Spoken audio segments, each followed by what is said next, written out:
ahli baitihi wa man tabi'ahum bi ihsan ila yaumil qiyamah. Bapak Presiden yang saya hormati, Bapak Wakil Presiden, jajaran Menteri Kabinet Kerja yang saya hormati, Bapak Menteri Agama, Bapak Panglima, dan seluruh jajaran pemerintah Republik Indonesia, tamu undangan, para alim, para ulama yang berbahagia. Alhamdulillah, kita ini diberi kesempatan oleh Allah untuk bersama-sama berkumpul memperingati kelahiran Nabi kita, Nabi besar Muhammad Sallallahu Alaihi Wasallam, sebagai sebuah upaya untuk mengingat bahwa alhamdulillah kita ini menjadi manusia yang bisa menemukan seorang Nabi.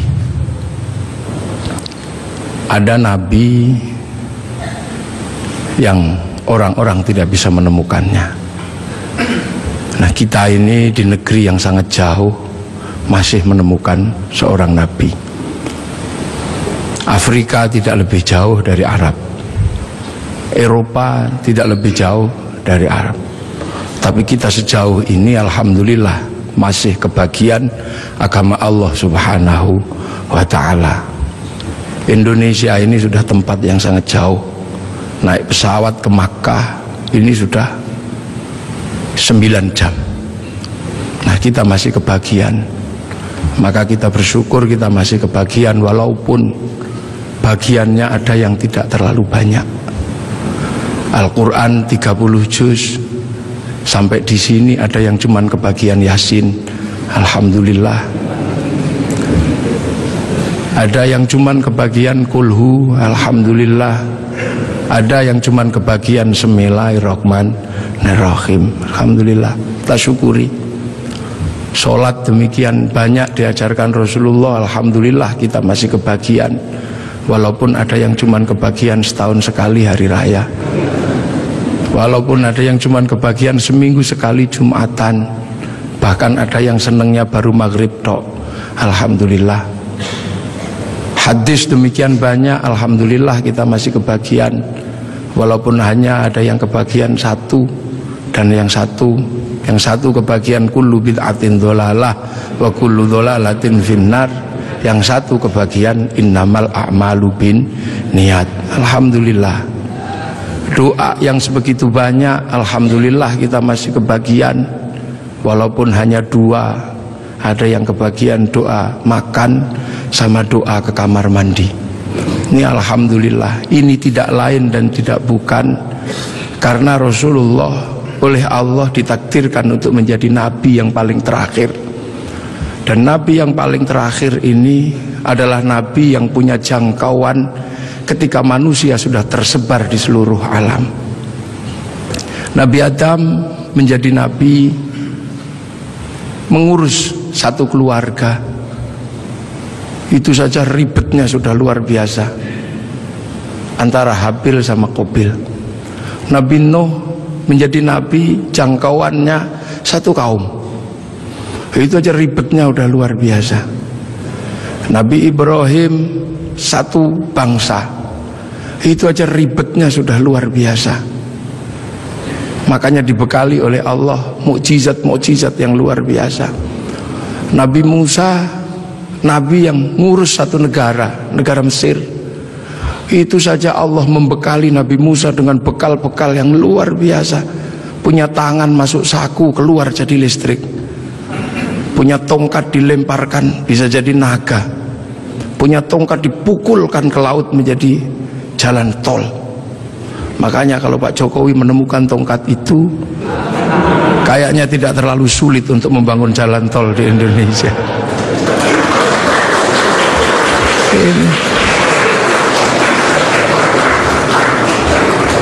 Nabi-nabi Allah diutus, ada Nabi Daud diutus mengurusi satu negara, tapi punya kemampuan yang luar biasa. Tangan masuk tanah, keluar menjadi logam, bisa dijadikan pedang, bisa juga dijadikan baju. Nabi Sulaiman jangkauannya satu negara, kelebihannya luar biasa. Nabi Sulaiman mampu membangun sebuah kota besar menggunakan tenaga jin, bisa berbicara dengan semut, bisa berbicara dengan burung, bahkan angin pun bisa diajak berbicara. Nabi Isa alaihissalam jangkauannya satu negara, satu bangsa sekitar Romawi, akan tetapi kemampuannya luar biasa. Manusia yang buta dipegang matanya bisa melek kembali, orang mati bahkan bisa dibangunkan. Wih, itu bangun. Nah, Nabi Muhammad adalah Nabi akhir zaman yang jangkauannya bukan lagi jangkauan negara, bukan lagi jangkauan satu bangsa, tapi Nabi Muhammad punya jangkauan menjadi nabi untuk menjadi rahmatan lil alamin. Ini perbedaan nabi-nabi dengan Nabi Muhammad. Nabi Muhammad menjadi nabi ketika manusia sudah menjadi bangsa-bangsa, menjadi suku-suku, dan itu harus dijangkau semuanya. Makanya dari situlah Nabi Muhammad dilahirkan di kota Makkah. Kenapa tidak lahir di Bogor? Kenapa juga tidak lahir di Cina, tapi lahir di Makkah? Karena Makkah adalah guidance, Makkah adalah awal di mana manusia mengenal Allah Subhanahu wa ta'ala. Karena di Makkah ada monumen paling tua di muka bumi yang Allah sebut sebagai inna awwala baiti wudi'a lin-nasi lalladzi bi Bakkah mubarakah wa hudal lil alamin. Di situ dibangun bangunan tua, bangunan tertua. Bahkan ada yang mengkaji itu sesungguhnya adalah petilasan pertama ketika Nabi Adam turun ke muka bumi, memberikan tanda di situ agar manusia punya guidance kalau harus kembali kepada Allah. Dan di Makkah pula terjadinya pertukaran antara laki-laki dan perempuan dalam wilayah yang paling tersembunyi antara Nabi Adam dan Siti Hawa. Pertemuan itu diabadikan oleh Allah dengan sebuah tugu yang sangat dikenal dengan nama Jabal Rahmah. Dan dari situ kemudian manusia menjadi beranak pinak, manusia menjadi bangsa, menjadi suku yang tetap di Arab. Kita bisa lihat dengan wajah yang tetap cantik dan tetap ganteng. Yang pindah ke Eropa berubah menjadi tinggi besar dengan rambut merah. Yang ke Cina berubah menjadi sipit dengan pipi yang agak tembem kayak bakpao. Kemudian yang pindah ke Afrika berubah menjadi hitam gosong, yang bisa kita lihat hitam kulitnya. Nah, yang ke Indonesia berubah jadi seperti kita, kecil-kecil, pesek-pesek, seperti inilah ini. Nah, ini semua akan dijangkau dalam konsep rahmatan lil alamin. Nah, manusia ketika berpindah-pindah, guidance itu hilang. Maka Allah kemudian mengutus seorang nabi untuk mencari guidance itu. Diutuslah Nabi Ibrahim alaihissalam untuk menemukan itu. Dan alhamdulillah Nabi Ibrahim ditemani oleh putranya namanya Ismail dan istrinya namanya Hajar, menemukan kembali situs di mana manusia harus kembali kepada Allah.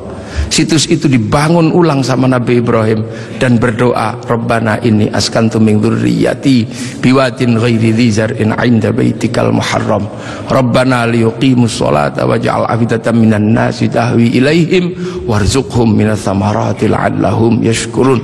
Maka karena Nabi Ibrahim menemukan guidance itu, Nabi Ibrahim menjadi orang yang paling terkenal di muka bumi dengan nama yang berbeda-beda. Ada yang menyebut Ibrahim, ada yang menyebut Abraham, bahkan ada yang menyebut sebagai Brahma. Walaupun ini butuh penelitian yang sangat luar biasa mendalam. Kenapa? Karena Nabi Ibrahim ini punya simbol yang kemudian diduplikasi oleh seluruh manusia di muka bumi.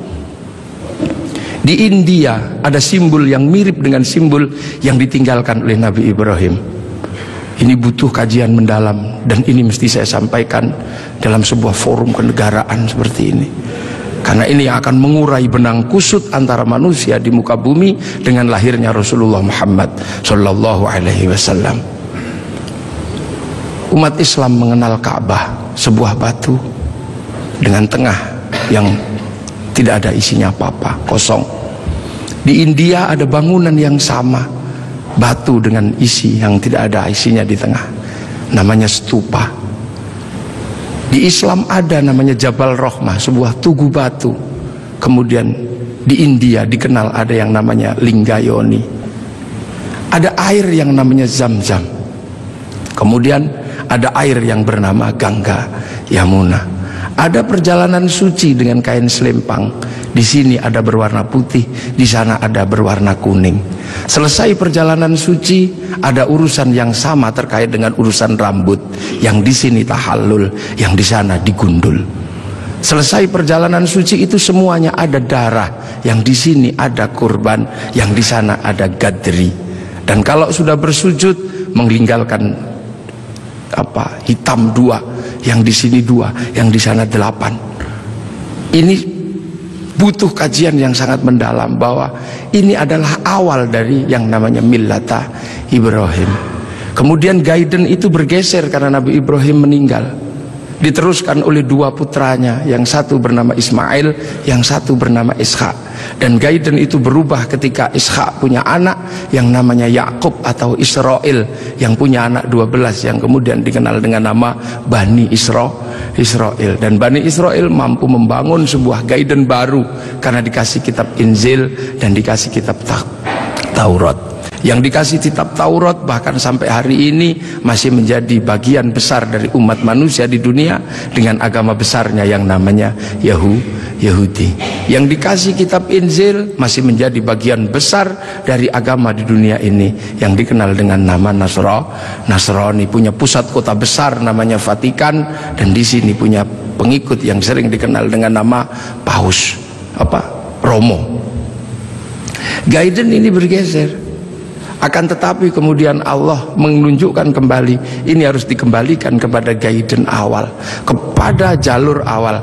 Maka kemudian dilahirkanlah Rasulullah di kota Makkah. Makkah adalah kunci di mana harus dikembalikan kembali manusia kepada Allah. Itulah kenapa kemudian Rasulullah lahir di kota Makkah. Untuk apa? Mengembalikan simbol kenabian dari awal sampai akhir sebagai wujud Khatamul Anbiya wal Mursalin.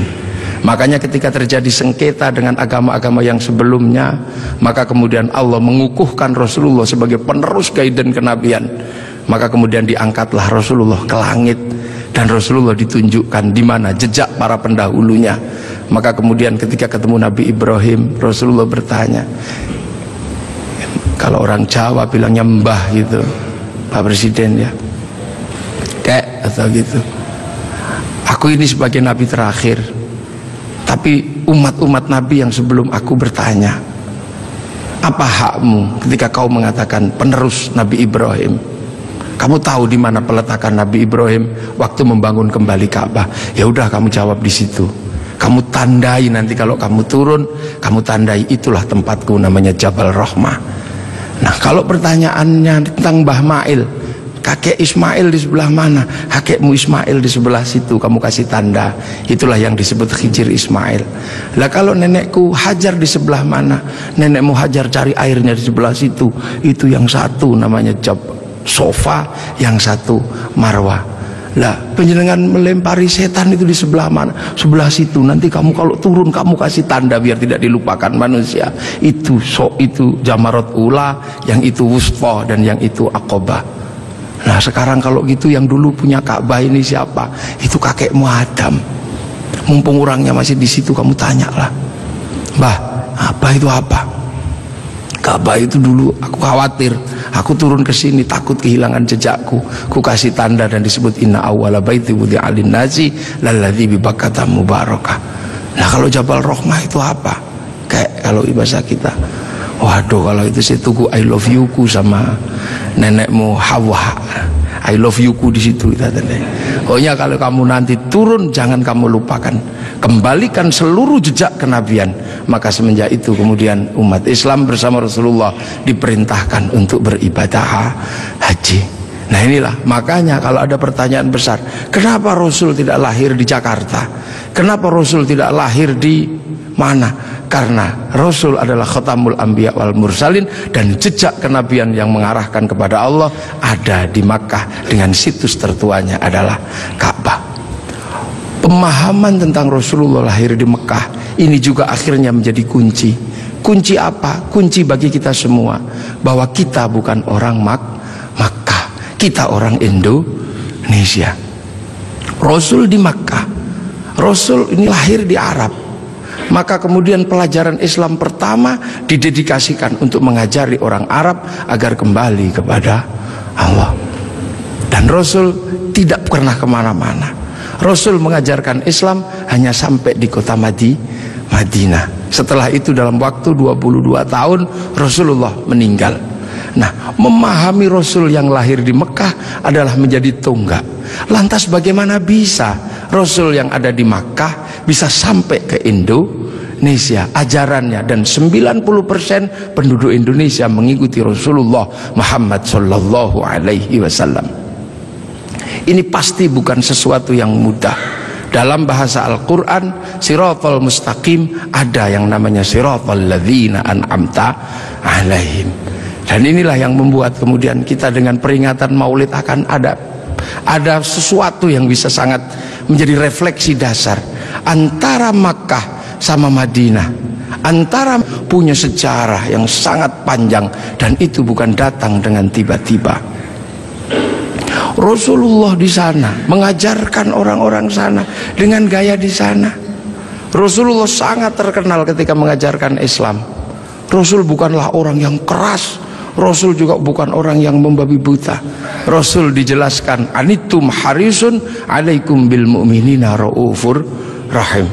Rasul begitu berharap bagaimana umat ini kembali kepada Allah.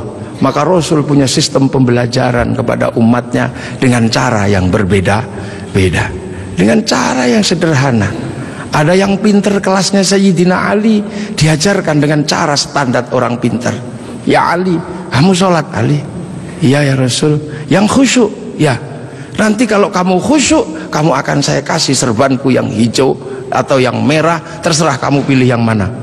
Sayyidina Ali sholat, selesai sholat langsung menyatakan, yang hijau ya Rasulullah. Pasti kamu gak khusyuk karena kamu menginginkan yang hijau. Ulangi lagi, dan begitu seterusnya, sampai akhirnya Sayyidina Ali ketika sholat dipanah kakinya tidak kerasa.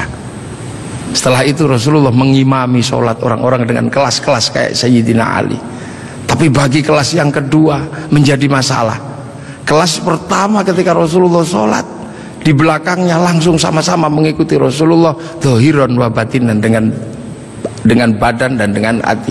Tapi yang belakang bermasalah karena mereka punya kebiasaan ratusan tahun bahkan ribuan tahun menyembah berhala. Ada wujudnya dan ada namanya serta bentuknya beda-beda. Maka Rasul ditanya, bagaimana ya Rasul yang belakang tidak bisa? Maka Rasul minta sama Allah, ya Allah, yang depan bisa, yang belakang tidak bisa. Ya sudah, akhirnya diajari sama Allah. Allah cukup mengajarkan, u'budullaha ka'annaka tarahu fa illam takun tarahu fa innahu yaraka.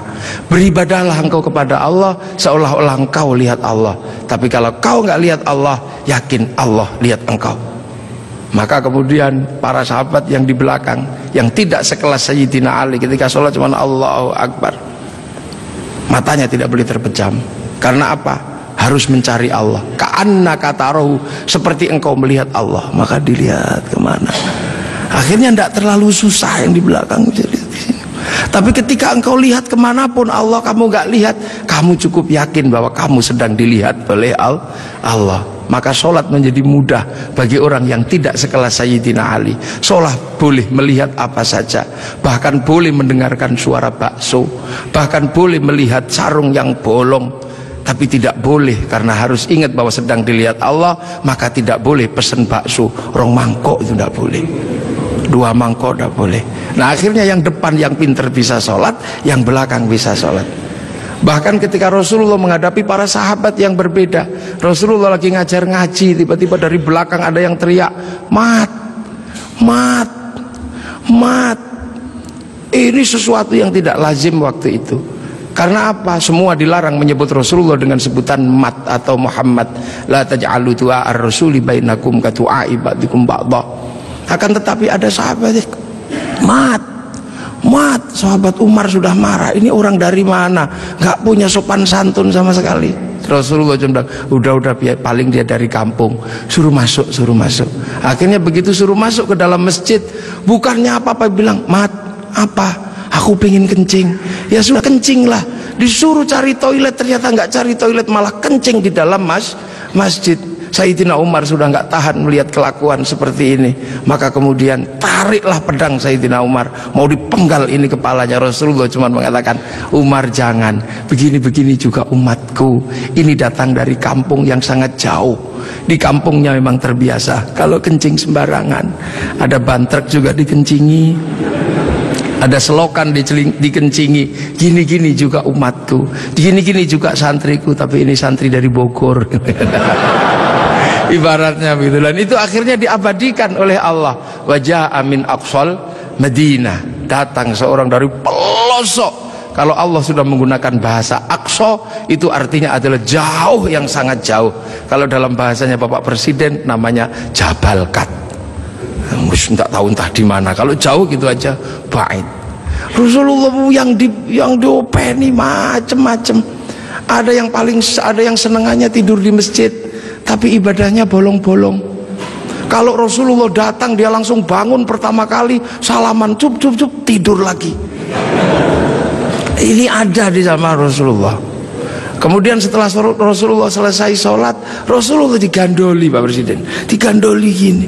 Kemudian bertanya, ya Rasul, apa? Kapan kiamat itu? Kamu tuh jangan tanya kiamat.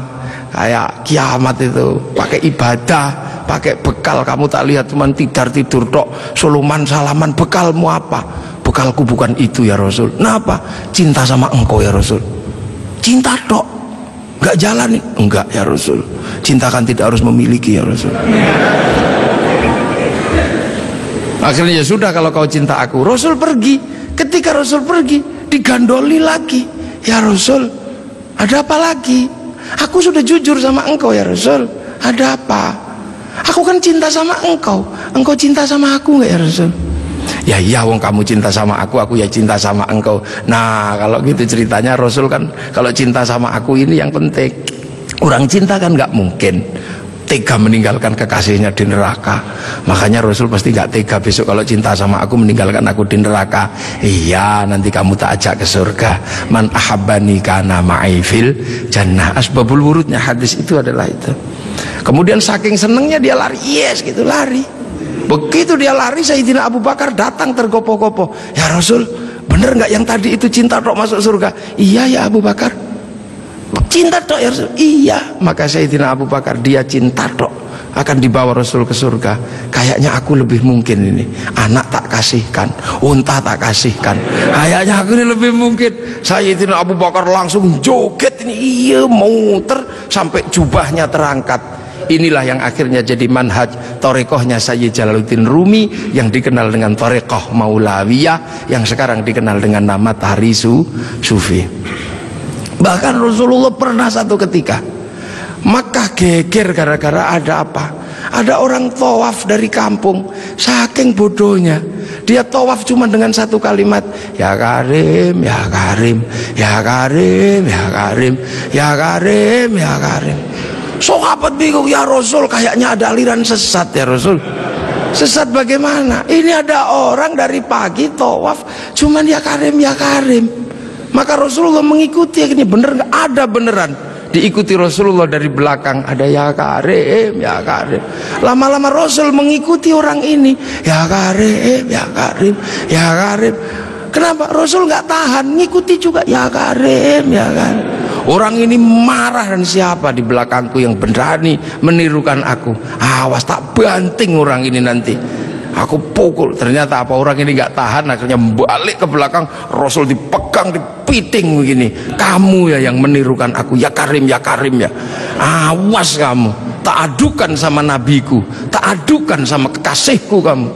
Rasul merasa Nabi bertanya, Mas atau Bang, terus nabimu siapa? Nabiku Muhammad.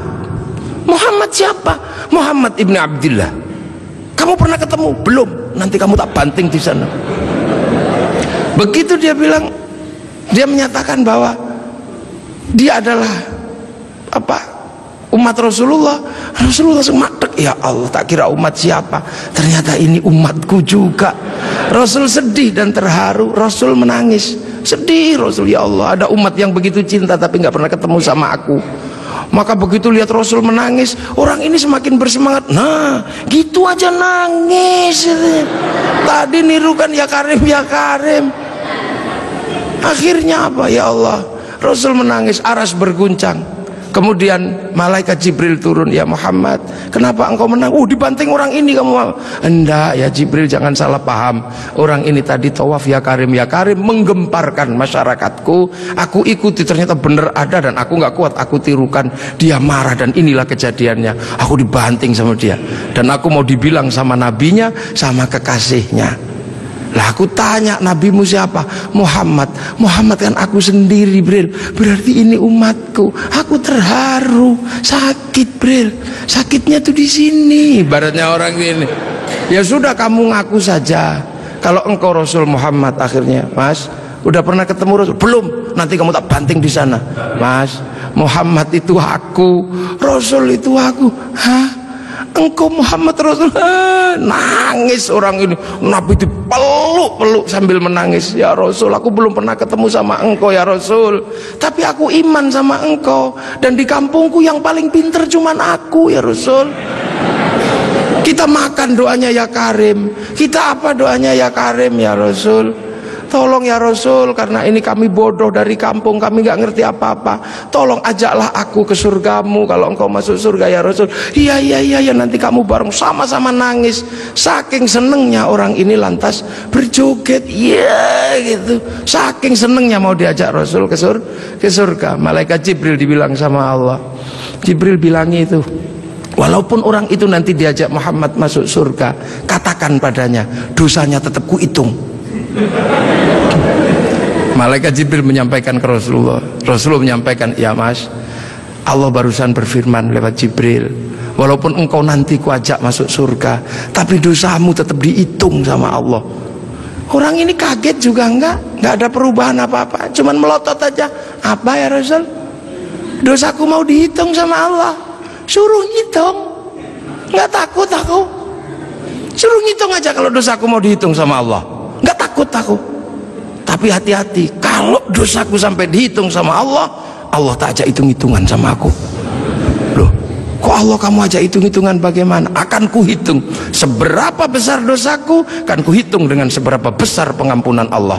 Kalau Allah Maha Pengampun, nggak mungkin dosa gini aja kok dihitung. Kalau dosa gini aja dihitung, nggak usah pakai gelar Maha Pengampun. Maha Pengampun, oh, gini aja dihitung. Di zaman Rasul ini lu potret Rasulullah. Maka Rasulullah mampu menjadi rahmat bagi semuanya, sehingga kemudian pelajaran Rasulullah yang tidak masuk akal waktu itu bisa diterima oleh sebuah kalangan yang sangat jauh dari peradaban. Maka kemudian Islam yang sulit diterima oleh orang di Arab waktu itu bisa diterima. Sulit bagi orang Arab menerima Islam. Orang Arab Tuhan ada patungnya, Islam mengajarkan Tuhan tidak ada patungnya. Di sana diajarkan banyak Tuhan, ini diajarkan Tuhan satu. Di sana tidak ada air, Islam mengajarkan toharoh pakai air. Susah, diminum aja susah, pakai disuruh mandi. Padahal di sana orang mandi berbeda dengan kita. Kita jinabatnya sebulan sekali, sana bisa semalam 8 kali. Susah air disuruh pakai toharoh pakai air. Sudah panas disuruh puasa, makanan susah disuruh zakat. Sudah gitu tawafilah yang paling sulit bagi orang Arab waktu itu. Orang Arab waktu itu sangat susah karena melihat perempuan itu begitu sesuatu yang sangat luar biasa. Lihat kaki sudah syahwat. Tapi waktu itu Islam mengajarkan bagaimana ketika tawaf muka dibuka. Betapa syahwatnya sangat tinggi ketika muka dibuka. Dan pada saat yang sama seorang laki-laki tidak diperbolehkan menggunakan kain berjahit, sehingga kalau mau berbuat jahil tinggal wes gitu. Itulah ujian terberat waktu itu. Dan itu susah dipahami oleh orang Arab. Makanya memahami Rasulullah itu tidak mudah. Makanya tidak mudah. Bagaimana seorang panglima perang kayak Sayyidina Umar bisa patuh sama orang yang tidak pernah berkelahi? Bagaimana Sayyidina Abu Bakar seorang konglomerat mau menuntun unta Rasulullah? Bagaimana seorang gadis 10 tahun bergembira ria dinikah sama orang 50 tahun? Ceritanya bisa kita tahu, tapi suasana psikologisnya tidak pernah bisa kita tangkap. Nah inilah maka Islam berkembang. Kemudian Islam bergeser, orang-orang tahu oh ini bagus, geser. Kemana? Geser ke Persia. Pertama dari Madinah geser ke Persia. Di Persia penyembah api, karena orang Persia nyembah api, kemudian ikut Islam. Raja Rustum besanan sama Sayyidina Ali, lahir Sayyid Ali Zainal Abidin, masuk Islam. Karena orang Majusi sebelumnya menyembah api dan masuk Islam. Nah orang Majusi kalau nyembah api ditaruh di bangunan tinggi namanya Manaro, apinya ditaruh di atas Manaro. Maka begitu orang Persia masuk Islam, apinya dihilangkan, Manaronya ditaruh di depan masjid. Seluruh dunia Islam melihat Manaro kok bagus di depan masjid, maka kemudian semua berlomba-lomba bikin Manaro. Sampai Jakarta bernama Menara. Tiangnya adalah tinggalan orang Majusi. Lah kemudian di situ terjadi peristiwa yang luar biasa. Setelah itu, sebelum sampai ke sini, terjadi peristiwa luar biasa. Pada tanggal 10 Asyura, seluruh cucu-cucu Rasulullah terbunuh oleh Yazid bin Muawiyah. Maka bulan Asyura adalah bulan duka kaum muslimin dunia. Makanya orang Indonesia, terutama di kampungnya Bapak Presiden, menyebut bulan Asyura dengan sebutan bulan Suro. Ekornya saja yang diambil, karena orang Jawa itu sukanya ngambil ekornya aja. Muhammad diambil mat, Asyura diambil suro. Makanya di bulan Asyura orang berduka karena terbunuhnya cucu Rasulullah. Maka di Jawa ada tradisi tidak mantu, tidak nikahkan anak, itu karena bulan duka. Di Jogja ada yang namanya keliling beteng. Maksudnya di bulan Suro jangan terlalu banyak mulut, jaga mulut. Nah di Solo mengikuti kebo Kiai Slamet, kalau kebonya keluar taiknya diusapkan ke seluruh tubuh. Ini bulan duka, jangan bersolek. Dan biasanya bulan Asyura di Indonesia diikuti dengan santunan anak yatim. Nah inilah. Dan dari situ terus Islam bergerak, makanya monumen-monumen itu. Lahir Sayyid Ali Zainal Abidin. Lah Sayyid Ali Zainal Abidin kemudian bergeser, punya anak Sayyid Muhammad Baqir, menjauh punya anak Sayyid Ja'far Shadiq, menjauh diteruskan sama Sayyid Ali Uraidi, menjauh diteruskan sama namanya Sayyid Muhammad, diteruskan Sayyid Ubaidillah, teruskan Sayyid Isa Naqib, diteruskan sama Sayyid Ahmad Al-Muhajir, teruskan Sayyid Alwi, teruskan Sayyid Muhammad, teruskan Sayyid Alwi, diteruskan namanya Sayyid Ali Khalid Qasam, teruskan putranya namanya Sayyid Ahmad Sohib Mirbat, teruskan namanya Sayyid Alawi Amil Faqih, punya anak Sayyid Abdul Malik sampai Mongolia, punya anak Sayyid Ahmad Jalaluddin sampai Campa, punya anak Sayyid Muhammad sampai Pase, dan punya anak Sayyid Jamaluddin Al-Husaini Al-Kabir sampai tanah Nusantara di pedalaman. Yang kemudian karena turunnya di Jawa, Sayyid Jamaluddin Al-Husaini Al-Kabir, orang Jawa punya Hono Coroko, maka kemudian di Jawa dikenal dengan nama Syekh Jumadil Kubro. Dan disitulah kemudian Islam ketemu dengan kebudayaan peradaban Nusantara. Nah inilah tonggak Makkah ini yang akhirnya menjadi penjelasan, oh ternyata Makkah sini, geser di sini. Dan kemudian kita diingatkan bahwa Syekh Jumadil Kubro punya anak namanya Said Ibrahim, pindah Palang Tuban sana, punya anak namanya Raden Rohmat Sunan Ampel. Nah ini yang kemudian bangun peradaban baru di Nusantara. Syekh Jumadil Kubro punya murid namanya Samsuddin, pindah Jawa Barat, dikenal dengan nama Syekh Kuro, punya murid namanya Datuk Kahfi, pindah Cirebon, punya murid namanya Syarif Hidayatullah Sunan Gunung Jati. Nah inilah baru kita kemudian menemukan titik sini. Nah pertanyaan-pertanyaan besarnya inilah yang akhirnya kemudian menjadi penjelasan. Lantas bagaimana kita mengikuti Rasulullah di tempat yang jauh ini? Rasulullah memberikan garis namanya ahli sunnah wal jamaah, bahwa Rasulullah yang diajar pertama wal jamaahnya bernama sahabat, wal jamaahnya sahabat generasi kedua namanya tabi'in, tabi'in punya generasi berikutnya namanya tabi'ut tabi'in, dan kita ini adalah generasinya para ulama yang cara pembelajarannya sangat berbeda. Di Arab sana Rasulullah mengajarkan bagaimana makan dengan 3 jari, masih bisa dijalankan sampai hari ini karena di sana masih kurma sama roti. Begitu sampai di Nusantara sudah tidak kurma dan tidak roti, tapi sudah soto, maka makan dengan 3 jari sudah bukan sesuatu yang mudah. Di sana kurban pakai unta, di sini tidak lahir unta tapi lahir kerbau sama sapi. Karena terlahir kerbau sama sapi, maka jangan memaksakan diri kurban pakai unta, nanti ditangkap